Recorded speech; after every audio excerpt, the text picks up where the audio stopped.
তো আমরা ফাইনালি এখন বেরিয়েছি। আজকে একদিন রেস্ট নেওয়ার পর একটু ঘুরতে বেরিয়েছি। আমরা পুরো প্রপার সিকিম গ্যাংটকের ওপর রয়েছি। তো এখন আমরা গাড়ি দেখবো, এখন গাড়ি দেখে সবকটা স্পট ঘুরবো।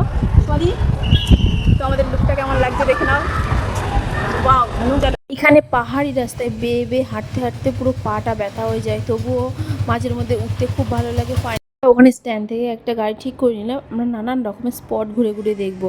আর আমি আর সমাধি তো দারুণ মজা নিচ্ছে, আমাদের সঙ্গে আরও যারা আছে সবাই মজা নিচ্ছে। মানে জাস্ট কুয়াও লাগছে। এবার শুধু মজা নিলেই তো হবে না, এবার খেতে হবে। খিদে পেয়ে গেছে। দেখলাম এখানে হনুমানজির পুজো হচ্ছে আর সেখানে প্রসাদ দেওয়া হচ্ছে।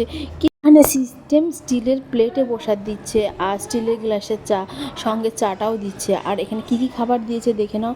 একদম পায়েস আছে সুন্দর, সকালবেলা গরম গরম কচুরি, আলুর তরকারি, ঘুগনি, পোলাও, সঙ্গে 2-3 রকমের চাটনি চার সঙ্গে। আমাদের খাওয়া কমপ্লিট করে আমরা ফের গাড়িতে উঠে পড়লাম। এবার আমরা নানান রকম স্পটগুলো ঘুরবো আর স্পটগুলো সব তোমাদের সাথে শেয়ার করবো।